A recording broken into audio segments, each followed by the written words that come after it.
इन चुनावों के दौरान राजनीतिक गर्मी काफी दिखाई दी। विकास के मुद्दे से शुरू हुआ चुनाव प्रचार आखिर तक आते आते निजी हमलों में बदल गया। अब उम्मीद की जानी चाहिए कि चुनावी गर्मी से उतरकर हम फिर से एक स्वस्थ राजनीति की ओर बढ़ेंगे। लेकिन अब बड़ा सवाल यह है कि क्या कांग्रेस तीसरी बार यूपीए की सरकार बना पाएगी, और अगर ऐसा है तो उसने डॉक्टर मनमोहन सिंह के विदाई समारोह की तैयारियां क्यों कर ली? क्या बीजेपी अकेले के दम पर स्पष्ट बहुमत हासिल कर लेगी या फिर एनडीए को कुछ और सहयोगियों की जरूरत पड़ेगी? आम आदमी पार्टी कितनी हिस्सेदारी बना पाएगी?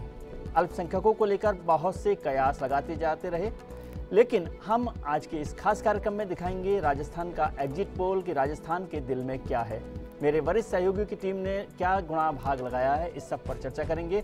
और हमारे साथ हैं खास मेहमान, बीजेपी के पूर्व अध्यक्ष वरिष्ठ नेता रामदास अग्रवाल साहब, कांग्रेस के पूर्व अध्यक्ष पूर्व मंत्री और वरिष्ठ नेता बीडी अग्रवाल साहब, आम आदमी पार्टी से कृष्ण कुमार सारन साहब, अल्पसंख्यकों की ताकतवर आवाज़ सलीम इंजीनियर साहब और इलेक्शन वासी कमल टाक साहब। आप सबका बहुत बहुत स्वागत है फाइव लाइव में।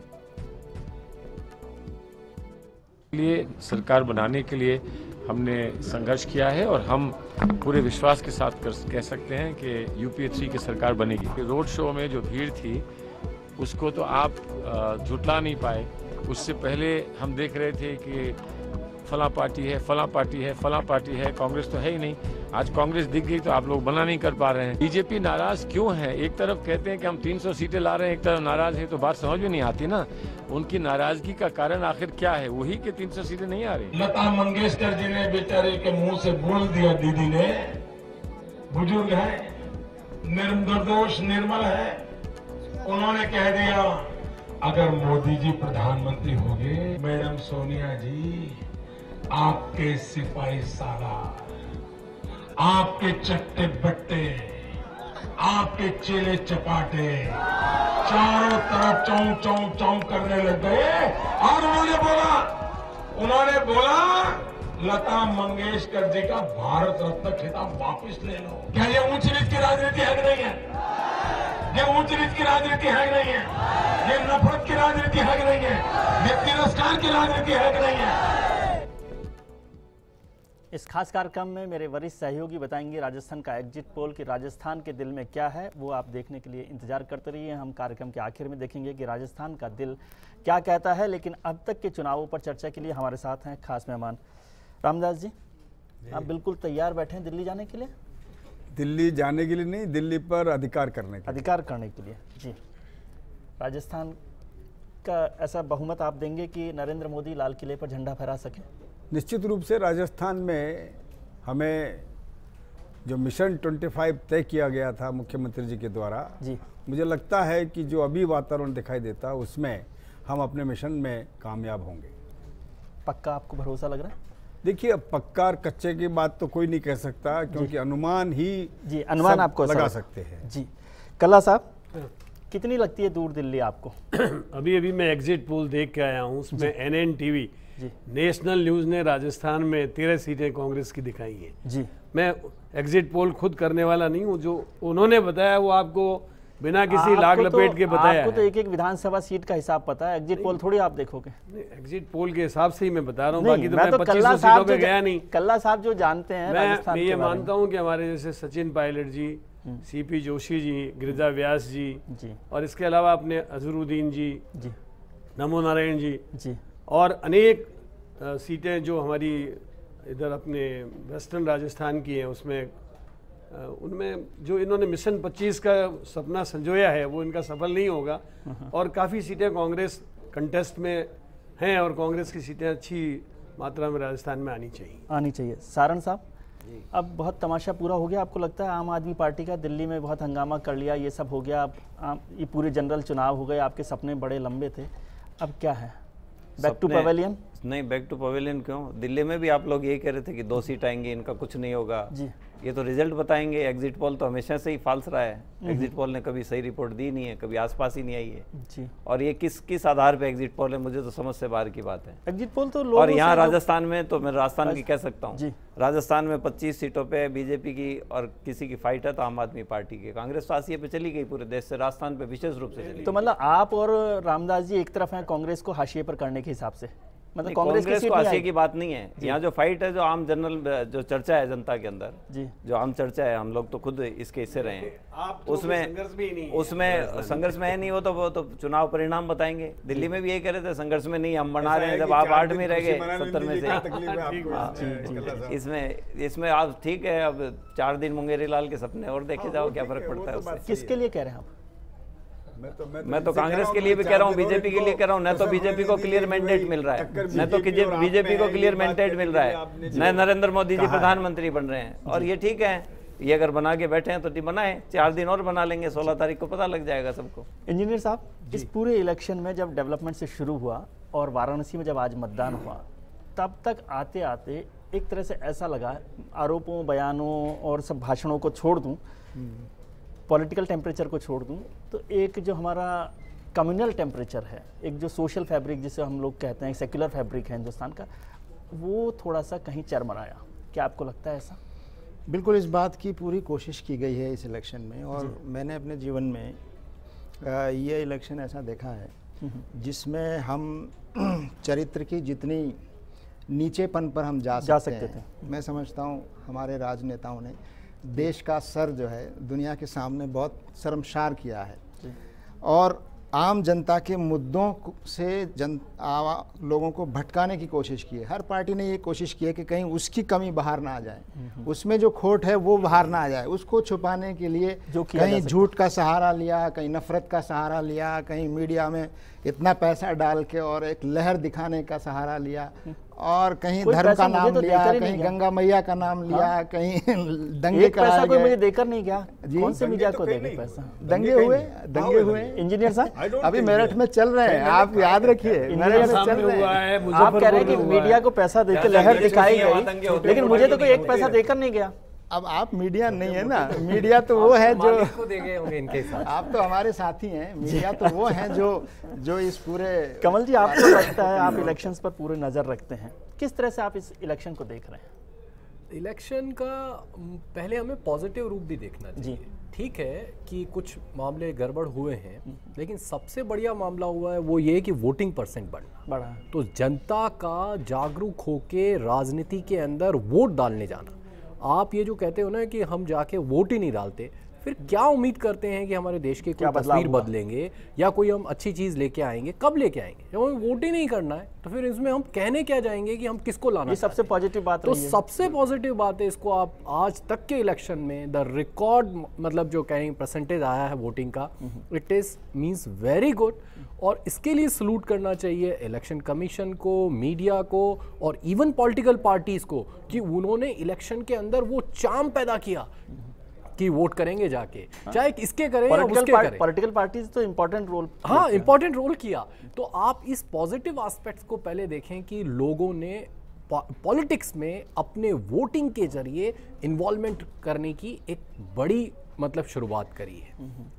तो मुझे लगता है कि मुझे तो सबसे अच्छा ये लगा कि लोगों ने इसमें बढ़ चढ़ कर हिस्से लिया, और यही तो इस डेमोक्रेसी का मजा है। नहीं तो अगर मान लीजिए सोते ही रहें तो फिर डेमोक्रेसी का क्या मतलब है। और आज तक राजनीति में सबसे बुरी हाल क्या हो रहे हैं कि जिनके पास सिर्फ 13% की वोटिंग की पार है वो 100% पे राज कर रहे हैं। क्या ये डेमोक्रेसी है? डेमोक्रेसी के अंदर कम से कम आपके पास 50% वोटिंग तो हो, मतलब 50% जनता का पार तो है। अभी तो वहां पहुंचना दूर है, अभी भी दूर है, उसमें 70% भी जो होगा 60-65 है, 60-65 तक जाएगा। उसका 30% 35% वोट एक विनिंग कैंडिडेट को तो ये मतलब पहले से तो दुगना होगा कि जो 13%, 12% या 14% पे जो टिका हुआ था, अब 30% वोटिंग के साथ जो भी आदमी है वो राज करेगा। तो ज्यादा लोगों की एक तरीके से यूं कह सकते हैं कि हिस्सेदारी हुई है। तो मैं जो है आपकी बात का समर्थन करता हूं।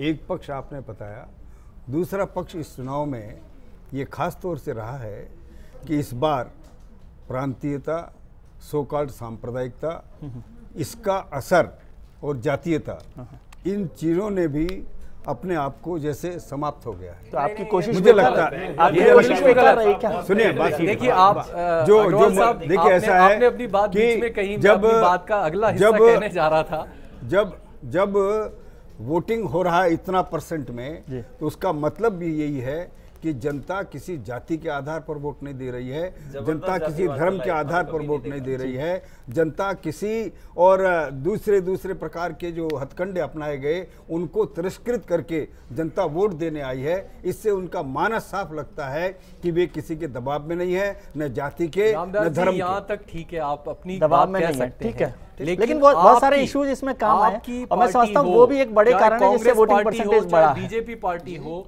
चाहे कोई और पार्टी हो, इन्होंने जाति के आधार पर तो टिकट दिए हैं और पूरे के पूरे धर्म के आधार पर उन्होंने उसका सिस्टम बिठाया है। या नहीं दिए, मैं उस पर नहीं गया। कैसे जब मैं ये कहना चाह रहा जनता की बात कर रहे हैं, जनता ने उसको स्वीकार नहीं किया। मेरा कहने का मतलब आप मुझे बताइए कि आपने जो चूज किया, लेकिन जनता ने उसको हमारे डेमोक्रेसी में जो दूसरी सबसे बड़ी प्रॉब्लम है वो ये है कि जनता नहीं चुनाव करती है, राजनीतिक दल चुनाव करते हैं कि इनको चुनो, इनको चुनो।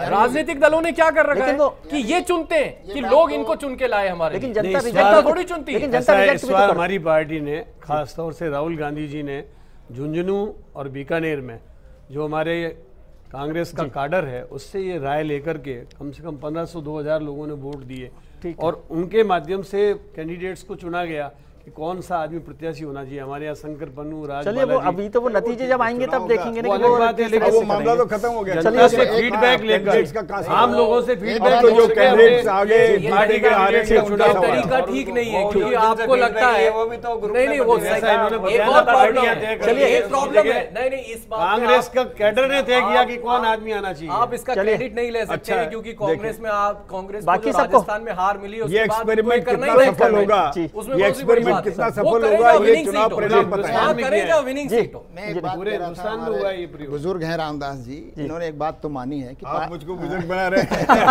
आप अभी भी बुजुर्ग नहीं हो रहे। पार्टियों ने तो इस बात की कोशिश की कि लोग धर्म के आधार पर बटें, जाति के आधार पर बटें, लेकिन इनकी कोशिशें कामयाब नहीं हुई, ये खुद मान रहे हैं। चलिए इस पर बात करेंगे। मेरे वरिष्ठ सहयोगी आशीष पाराशर जी हमारे साथ हैं। आशीष जी राजस्थान के दिल का हाल बताने वाले हैं। आशीष जी क्या हाल है दिल का राजस्थान के?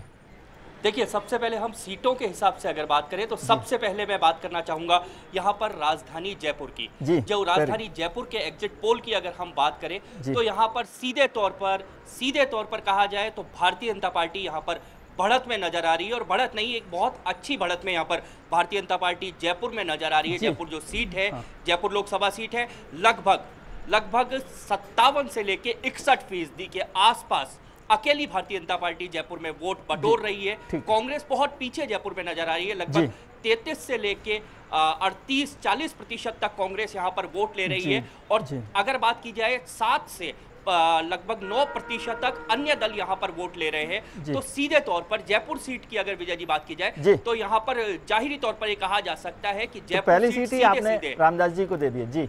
जी बिल्कुल। और एक बड़ी चीज और जयपुर सीट पर नजर आ रही है, जो संभावित परिणाम जिनकी अगर बात की जाए, जयपुर सीट भारतीय जनता पार्टी एक बड़े अंतर से जीत रही है। और शायद जिस तरह से अगर हम इस परसेंटेज को अगर आंकड़ा बनाकर हम देखें तो शायद जयपुर शहर की भारतीय जनता पार्टी की एक सबसे बड़ी जीत की ओर भारतीय जनता पार्टी जयपुर सीट पर बढ़ रही है। विजय जी ठीक है, और सीट्स के बारे में आप कुछ बता सकते हैं? कुछ और सीट्स के बारे में? उसके बाद मैं आऊंगा सीधे झुंझुनू सीट पर। झुंझुनू सीट भी जो आप कह रहे थे रामदास जी खुश हुए थे, दोबारा एक बार खुशी का मौका है उनके लिए, क्योंकि झुंझुनू सीट पर भी भारतीय जनता पार्टी बढ़त में सीधे तौर पर नजर आ रही है। 41 से लेकर 45% वोट भारतीय जनता पार्टी के खाते में जाते लग रहे, 36 से लेकर 40% वोट कांग्रेस के खाते में तो कांग्रेस ने अपना कैंडिडेट वैसे चुना था। जी बिल्कुल, इसीलिए कांटे का मुकाबला है, लेकिन भारतीय जनता पार्टी यहाँ पर बढ़त में है। लेकिन एक बड़ी बात और है, यहाँ पर 15 से लेकर 17-18% तक वोट अन्य के खाते में भी यहाँ पर जा रहे हैं। तो कहीं ना कहीं मुकाबला यहाँ पर त्रिकोणीय जरूर है, लेकिन बढ़त में यहाँ पर सीधे तौर पर भारतीय जनता पार्टी नजर आ रही है। विजय जी कुछ और सीट्स हैं आपके पास जानकारी के लिए? जी उसके बाद थोड़ा जल्दी मुझे बता दें, मेरे पास वक्त कम है। बीकानेर की बात करें तो बीकानेर सीट पर भी भारतीय जनता पार्टी यहाँ पर बढ़त में नजर आ रही है। बीकानेर में भारतीय जनता पार्टी हालांकि कांटे की टक्कर में है, लेकिन फिर भी 4 से लेकर 5% वोट बीकानेर में भारतीय जनता पार्टी के पास ज्यादा है। तो सीधे तौर पर एक कांटे के मुकाबले के बाद अच्छी बढ़त यहाँ पर है। उसके बाद कोटा की अगर बात की जाए तो कोटा सीट भी भारतीय जनता पार्टी के खाते में जाती हुई नजर आ रही है। कोटा सीट पर लगभग 51 से लेकर 54-55% तक वोट भारतीय जनता पार्टी यहाँ पर ले रही है, और कांग्रेस यहाँ पर 41 से 43% तक वोट यहाँ पर ले रही है। उसके बाद अगर हम बात करें राजसमंद सीट की, तो राजसमंद सीट भी सीधे तौर पर भारतीय जनता पार्टी के खाते में जाती नजर आ रही है। कांटे का मुकाबला राजसमंद सीट पर भी है, लगभग 51 से लेकर 54% वोट और बीजेपी यहां पर लेके जा रही है और कांग्रेस यहां पर लगभग 45% के आसपास वोट लेके जा रही है, लेकिन 6-7% वोटों का अंतर यहां पर है। और अजमेर की अगर बात की जाए, बहुत महत्वपूर्ण सीट है अजमेर, और हमारा जो एग्जिट पोल है वो दोनों राजनीतिक दलों की धड़कनें जरूर बढ़ाएगा, लेकिन फिर भी सीधे तौर पर कहूं कि आज अगर एग्जिट पोल की बात की जाए, परिणाम चाहे कुछ भी हो, लेकिन एग्जिट पोल आज ये कहता है कि अजमेर सीट भी भारतीय जनता पार्टी के खाते में जाती नजर आ रही है।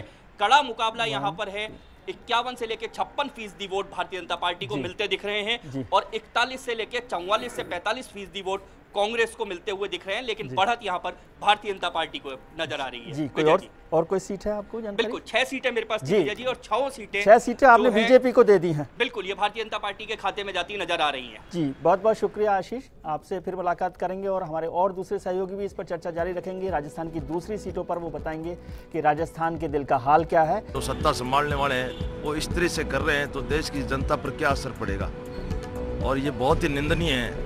अगर इनको सत्ता पाने के लिए इतने हद तक गिर रहे हैं, ये ऐसी व्यवस्था हो जो सुचारू रूप से देश को चलाए। महंगाई जो है, असली मुद्दा महंगाई है। लोकसभा में जो अत्यधिक मतदान हुआ है वो बदलाव की ओर है, युवा वर्ग को एक नया आइकॉन मिला है। अभी जो चल रहा है दौर, इस दौर से लगता है कि कुछ नेता स्वच्छ छवि के आए हैं। बिल्कुल जो चुनाव आयोग ने जो चुनाव कराए हैं बिल्कुल निष्पक्ष और बिल्कुल अपने हिसाब से चुनाव कराए हैं, और हम उम्मीद करते हैं कि इसमें और भी सुधार होने चाहिए। इस खास कार्यक्रम के लिए हमने जनता से सवाल पूछा था, हमारे दर्शकों से सवाल पूछा था कि क्या इन चुनावों से बदलाव होगा, यानी समाज की, देश की, राष्ट्र की, प्रदेश की तस्वीर बदलेगी। ये सवाल हमने पूछा था कि राजनीतिक दलों से जो हमें नए नुमाइंदे मिलेंगे, क्या वो हिंदुस्तान की तस्वीर को बदल पाएंगे। जनता की राय हमें लगातार मिल रही है, हम कार्यक्रम के आखिरी हिस्से में देखेंगे, लेकिन इस समय चर्चा हमारे खास मेहमानों के साथ। कल्ला साहब, जो आशीष पाराशर मेरे वरिष्ठ सहयोगी हैं, बहुत लंबे समय से राजस्थान की राजनीति को देखते रहे, आपसे कम अनुभव है उनको राजनीति को देखने का, लेकिन फिर भी उन्होंने जो हिसाब बताया उसमें 6 की 6 सीटें बीजेपी को उन्होंने बताई। इसमें महत्वपूर्ण बात यह है कि झुंझुनू और बीकानेर, जहां पर आपने कैंडिडेट्स उस तरह से चुने थे अपने पार्टी की राय के मुताबिक और ओपिनियन सर्वे करवा के, 2 सीटें वो हैं, और तीसरी सीट है आपके प्रदेश अध्यक्ष सचिन पायलट की अजमेर। तीनों सीटें शामिल हैं उन 6 सीटों में, कैसे आप देखते हैं? ऐसा है, आप खारिज भी कर सकते हैं जो एग्जिट पोल आप लोग करते हैं उसका आधार क्या परसेंटेज का होता है। मैं समझता हूं कि आप 0.0005% के ऊपर ये सर्वे करते हैं। मुझे आप ऐसा तो 100% वोटर के साथ हैं, इसलिए मैं आपसे पूछ रहा हूं। मेरा अनुमान ऐसा है कि हम अजमेर की सीट जी और ख़ासतौर से जो उन्होंने अन्य सीटें जो बताई उसमें कम से कम 50-50 सीटें 50% सीटें हमारी आ सकती हैं जी, मेरा ऐसा अनुमान है जी। क्योंकि हमारे पास जो अध्यक्ष जी को ध्यान में रखते हुए आप बोल रहे हो या पॉलिटिकल एनालिस्ट? अध्यक्ष जी जीत रहे हैं हमारे, निश्चित रूप से सचिन पायलट। मैंने कहा कि पार्टी के लिए जरूरी भी है बोलना कि भाई अध्यक्ष जी। हाँ, तो सांवरलाल जी खुद जीतना नहीं चाहते थे, वो मंत्री रहना चाहते हैं, ऐसा हमारे पास फीडबैक आया है जी कि वो मंत्री रहना चाहते हैं, इसलिए स्वयं भी जबरदस्ती से लड़ाए गए हैं। और सचिन पायलट जी ने चुनाव बहुत मजबूती के साथ लड़ा है और मुझे उनकी जीतने की पूरी उम्मीद है। रामदास जी, इसके साथ साथ राजबाला जी जो झुंझुनू से चुनाव लड़ी हैं, उनकी जीतने की उम्मीद है। बीकानेर में भी बहुत ही टफ फाइट है और हम उम्मीद करते हैं कि बीकानेर की जनता हमारे कैंडिडेट, मतलब आपके हिसाब से 6 में से 2 कांग्रेस को हो रही हैं। जो 3 बातें तीन 50-50 पता रहा है। 50-50 कहा ना, तो मैंने कहा रिजल्ट बहुत क्लियर नहीं लगा ना, इसलिए 50-50 का मतलब कम से कम 3 सीटें मेरे कम से कम। आपने बोला बीकानेर के लिए कि बहुत टफ फाइट है, तो मैंने कहा मन में शंका है थोड़ी सी बीकानेर को लेकर। वो तो आपके खुद की जो एग्जिट पोल वाले ने बताया कि टफ फाइट है। अग्रवाल साहब, कल्ला साहब ने तो हमारे एग्जिट पोल को खारिज कर दिया, उन्होंने कहा 6 में से 3 सीट जो है कांग्रेस को मिलेगी। आप क्या मानते हैं? देखिए, मैं एक बात बताता हूँ आपको, एग्जिट पोल का सिस्टम इस देश में इतना ज़्यादा विस्तृत हो गया है जी कि हर चैनल या हर मीडिया का कोई ना कोई एग्जिट पोल चल रहा है। एक इम्पोर्टेंट बात है कि आज जो हम लोग वो बता रहे हैं वो तो हमारे लिए वो है क्रेडिबिलिटी पर सवाल, लेकिन नहीं, क्योंकि इससे पहले तो कुछ कर सकते थे। मैं इसलिए आपसे कह रहा हूँ, थोड़ी सी विगत बता रहा हूँ कि देश भर में इतने मीडिया हैं। मैंने भी सारे मीडियाज में जितने अभी 4-5 एग्जिट पोल्स का परिणाम आया, उसमें भारतीय जनता पार्टी एनडीए को 272 प्लस तो हर एक दिखा रहा है जी। इसका मतलब ये हो गया कि सरकार तो एनडीए की बन रही है। अब सवाल ये है कि हम 272 होते हैं कि 300 होते हैं, ये एक विषय गौण है। लेकिन एक छोटा सा सवाल था, मैं पूछ रहा था, कल्ला साहब ने एक बात बड़ी इंपॉर्टेंट बात कही कि सांवरलाल जी क्यों नहीं जीतना चाहते? अब ये तो एक इंडिविजुअल विषय है, न उनको मालूम न मुझको मालूम। मेरे को तो मालूम है, तभी मैंने बोला है। वो सब देखिए बाजार में कहावतें कैंडिडेट्स एक दूसरे कई लोगों ने दूसरे लोग उड़ाते रहते हैं, उन्होंने कहा मैं तो मंत्री रहना चाहता हूं। उन्होंने बहुत सीरियसली चुनाव लड़ा। हाँ, ये बात सही है, उसमें क्या बात है, कोई आदमी मंत्री रहना चाहता है लेकिन उसको पार्टी ने आदेश दिया चुनाव लड़ो तो लड़ रहा है। हाँ, वो ठीक है, इसीलिए आप पार्टी नहीं लड़ रहे हैं। लेकिन मैं जो एग्जिट पोल्स के लिए कह रहा हूँ विजय जी, इसमें अविश्वसनीयता नहीं आनी चाहिए। लेकिन मैं जरूर कहना चाहता हूं कि एक बात साफ जब हो जाती है सब जगह एवरेज, तो फिर उसको ऑन एंड एवरेज मान लेना चाहिए, उसकी विश्वसनीयता पर भरोसा करना पड़ता है। जी सारंग साहब, एक बात से मैं सहमत नहीं हूं। मैं भी एग्जिट पोल अभी देख के आया हूं, उसमें सारे एग्जिट पोल एनडीए को 272 या उससे ज्यादा सीटें, कुछ एग्जिट पोल में लेफ्ट और कांग्रेस मिलकर के 272 से ज्यादा। ठीक है, खिचड़ी कौन बनाएगा वो अलग बात है। मैं ये जो 6 सीटें आशीष ने बताई उसमें आपका जिक्र लेफ्ट आएगा कि नहीं आएगा मालूम नहीं, एसपी आएगी कि नहीं मालूम नहीं, बीएसपी आएगी कि नहीं मालूम नहीं। जब एक बार स्पष्ट बहुमत आ रहा है लेकिन तो बाकी की ऐसा नहीं बता रहा। सारी पार्टियां जयपुर की सीट है। आशीष जी की नाराजगी आम आदमी पार्टी से नहीं है, ये मैं पक्का नहीं, मुझे मालूम है, लेकिन उन्होंने जिक्र नहीं किया। नहीं, मुझे मालूम है जयपुर की सीट, जैसे उन्होंने कहा जयपुर तो फाइट ही आम आदमी पार्टी और बीजेपी की है, कांग्रेस तो है बिल्कुल जीरो हो गई। लेकिन उनका 55% से ज्यादा वोट बीजेपी को मिलने वाले हैं। कांग्रेस और बीजेपी फाइट में है। वो तो रिजल्ट बता देगा, वो तो रिजल्ट बता देगा जो भी है। जी जी। और हमारा तो जो ध्येय था वो हमने पूरा कर लिया, और पहली बार इतने कम समय में 434 उम्मीदवार हमने देश में उतार दिए। ये कोई कम अचीवमेंट की बात है क्या?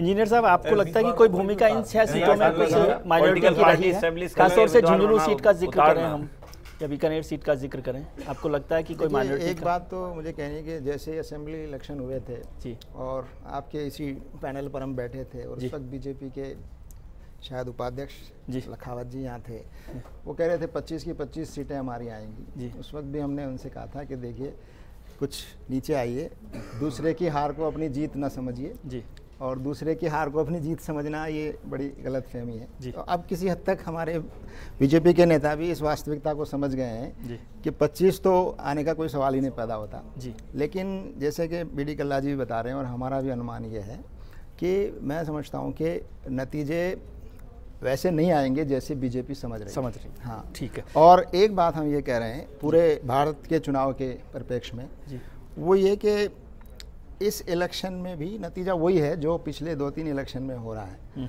वो ये कि किसी पार्टी की बहुमत की सरकार नहीं बन रही। इसका मतलब जनता पूरे तौर पर सभी पार्टियों को नकार रही है। किसी पार्टी पर पूरा विश्वास जनता ने पिछले 2-3 इलेक्शन में नहीं जताया है। तो इस बार भी यही होने वाला है। सिर्फ फर्क इतना है कि किस पर कितना अविश्वास है और किसको कितना नकारा है, इस पर होना है। फिर आंकड़े बताएंगे कि सरकार किसकी बनेगी। इसलिए किसी पार्टी का ये कह देना बड़ी लहर है और बदलाव हो रहा है और हमारी सरकार आ रही है। आपको क्या लगता है, एग्जिट पोल्स पर भरोसा करना चाहिए कि नहीं करना चाहिए? देखिए, एग्जिट पोल के भरोसे, देखिए मैं ज्यादातर बार राजनेताओं पर भरोसा करता हूं क्योंकि वो जमीन से जुड़े हुए होते हैं। वो यहाँ क्या बोल रहे हैं उस पर नहीं है, लेकिन फिर भी उन्हें 100% रिजल्ट पता है। राजनेताओं से पूछोगे वो कभी भी ये नहीं बताएंगे कि मेरी पार्टी की हार। नहीं, अब मुझे बताओ, कह रहे हैं कि हम जीत रहे हैं। मैं यही कह रहा हूँ, राजनेताओं से आप क्या कहोगे? जमीन या आसमान, लेकिन वो जानते तो हकीकत में है ना। हकीकत पर बोलते नहीं ना जी, बोलते नहीं। तो अब आप देखिए, अब बात करें हम कि एग्जिट पोल एक जगह पर है, लेकिन पहले हम वोटिंग परसेंटेज को देखें जी, और वोटिंग परसेंटेज के रिकॉर्ड को देखें तो ये बतलाता है कि वोटिंग परसेंट अगर 10% जा रहा है तो ये 99% एंटी इनकम्बेंसी है, मतलब कि जो मौजूदा सरकार है उसके खिलाफ जाता है। नहीं, लेकिन बहुत बार ऐसा हुआ है। मैं पिछले इलेक्शन रिजल्ट्स देख रहा था, पिछली सरकारों के जनरल इलेक्शंस रिजल्ट्स भी और विधानसभाओं के, वो बिल्कुल इस तरह से ट्रांसलेट नहीं किया जा सकता कि ज्यादा परसेंटेज वोट हुआ है तो वो हमेशा बदलाव के लिए हुआ। नहीं, ऐसा है नहीं, ऐसा है नहीं। जैसे आप इवन मैं तो कह रहा हूँ, जैसे पिछले चुनाव के आप रिजल्ट देखेंगे तो वो वहाँ की सरकारों के खिलाफ गए थे उस तरीके से।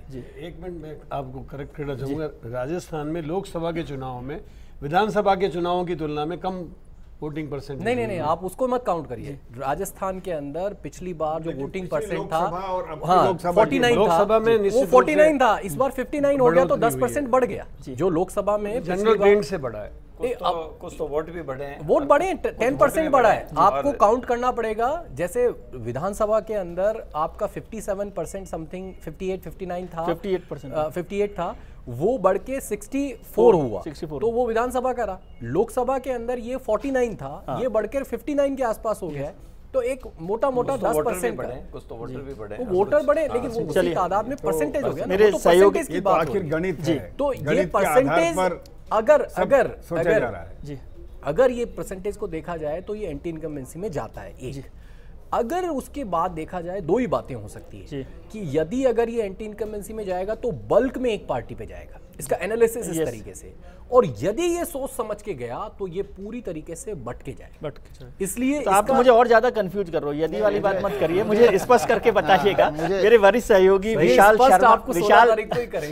शर्मा जी जुड़े हुए हैं। विशाल, आपके पास क्या हाल है दिल का राजस्थान के? देखिए विजय जी, मेरे पास में जो 6 कॉन्स्टिट्यूंसी हैं उसके आंकड़े मौजूद हैं। उसके एग्जिट पोल में जो फर्स्ट इंडिया की तरफ से एग्जिट पोल हुआ और उसके नतीजे क्या हैं वो मेरे पास में मौजूद है। दिलचस्प बात यह है कि उसके अंदर उत्तरी राजस्थान भी है, पूर्वी राजस्थान भी है, दक्षिणी राजस्थान भी है और दक्षिणी पूर्वी राजस्थान भी है। पूरे राजस्थान को आपने कवर करी। जी बिल्कुल। और हम आपको बता दें, डूंगरपुर बांसवाड़ा इस सीट को कांग्रेस का परंपरागत गढ़ कहा जाता था, लेकिन हमारे एग्जिट पोल के नतीजे बता रहे हैं कि इस गढ़ को भारतीय जनता पार्टी ने भेज दिया है। और जो एग्जिट पोल के मुताबिक ये है कि माना शंकर नीनामा है वहां पर, वो रेशम मालवीय पर भारी पड़ते नजर आ रहे हैं।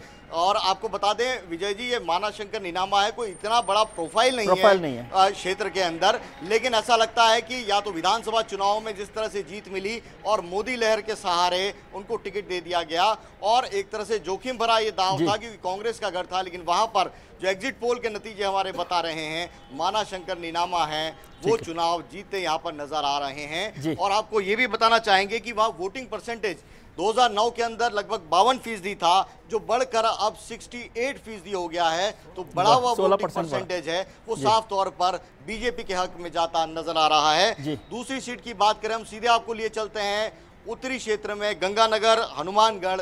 यहाँ पर निहाल चंद हैं भारतीय जनता पार्टी की ओर से, मास्टर भंवरलाल मेघवाल हैं, कद्दावर नेता हैं कांग्रेस के, लेकिन वे खुद कह चुके थे कि उनको बीकानेर से टिकट दिया जाना था, और इसका नतीजा है वो साफ तौर पर दिख रहा है। यहाँ पर भी बीजेपी है वो प्लस कर रही है एग्जिट पोल के अंदर। विशाल, यहाँ पर मेरे को ऐसा याद आ रहा है कि जमींदारा पार्टी भी एक भूमिका निभा रही थी, क्या आपको कुछ लग रहा है उसकी संभावना?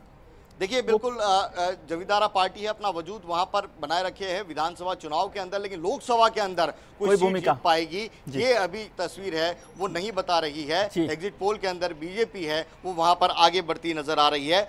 अलवर की बात करें, अलवर में महेंद्र चांदनाथ और जितेंद्र सिंह के बीच में मुकाबला था। राहुल गांधी ने रोड शो किया था। इसके अलावा आप पार्टी की ओर से भी वीरेंद्र विद्रोही वहां पर मैदान में थे। शायद उनको ये उम्मीद थी कि जो एनसीआर के अंदर आप पार्टी की बयार बह रही है उसके अंदर वो अपना कुछ वजूद बना लेंगे, लेकिन एग्जिट पोल के नतीजे बता रहे हैं कि यहाँ पर भी महेंद्र चांदनाथ हैं वो प्लस कर रहे हैं। राहुल गांधी का रोड शो है उसका असर है उस तरह से नजर नहीं आया है। बिल्कुल एन मौके पर पूरे राजस्थान में कहीं रोड शो किया था तो अलवर के अंदर ही किया था राहुल गांधी ने। इसके अलावा धौलपुर करौली के नतीजे हैं वो कांग्रेस को थोड़ा सा उत्साह दे सकते हैं, क्योंकि एग्जिट पोल के अंदर बताया गया है कि लखीराम बैरवा है यहाँ पर वो प्लस कर रहे हैं, और ये अपने आप में चौंकाने वाली बात है कांग्रेस के लिए। जो कांग्रेस राजस्थान में जो माहौल बन रहा है उसमें अगर कांग्रेस के लिए कहीं खुशी की बात आ रही है, उत्साह की बात आ रही है, वो करौली धौलपुर सीट है। वहां से पहले भी जो कांग्रेस के सांसद थे वो मैदान में थे। उदयपुर सीट की बात करें विजय जी, उदयपुर के अंदर भी भारतीय जनता पार्टी ने कुछ वैसा ही प्रयोग किया है जो कि उन्होंने डूंगरपुर बांसवाड़ा में किया था। यहाँ भी बिल्कुल हम कहें कि इतना बड़ा उनका कद नहीं है। अर्जुन मीणा वहां से चुनावी मैदान में उतरे हैं। भारतीय जनता पार्टी के कैडर के अंदर भी उनका जो स्थान है वो अभी उतना बड़ा नहीं हुआ था कि उनको टिकट दे दी जाए, लेकिन यहाँ पर भी ऐसा लगता है कि दाव खेला भारतीय जनता पार्टी ने। गुजरात से लगता इलाका है पूरा और मोदी लहर के सारे दाव खेला। विधानसभा चुनाव में नतीजे मिले उससे दाव खेला, और उससे ऐसा लगता है कि उदयपुर सीट है वो एग्जिट पोल के जो नतीजे बता रहे हैं वो भी अर्जुन मीणा के पास में यानी भारतीय जनता पार्टी के पास में जा रही है। 12 झालावाड़ है वो बड़ा दिलचस्प मुकाबला होता रहा है वहां पर। अगर हम पिछला चुनाव बात करें, जी हाँ, दुष्यंत सिंह और उनके पहले भी प्रमोद जैन भाया कांग्रेस के उम्मीदवार हैं अभी, और उससे पहले उनकी पत्नी उर्मिला भाया वो चुनावी मैदान में थी। 2009 के बीच में भी कड़ा मुकाबला हुआ था, लेकिन जीत है वो दुष्यंत सिंह की हुई थी, बड़े अंतर से जीत हुई थी। और वही इतिहास है एक बार फिर दोहराया जा रहा है, ऐसा लग रहा है। जो एग्जिट पोल के नतीजे बता रहे हैं, दुष्यंत सिंह वहां पर बहुत आसानी से जीत दर्ज करने वाले। जी, बहुत बहुत शुक्रिया विशाल। मतलब आपके नतीजों से कांग्रेस को एक राहत मिल सकती है कि वो बीजेपी के मिशन 25 को रोकने में कामयाब हो।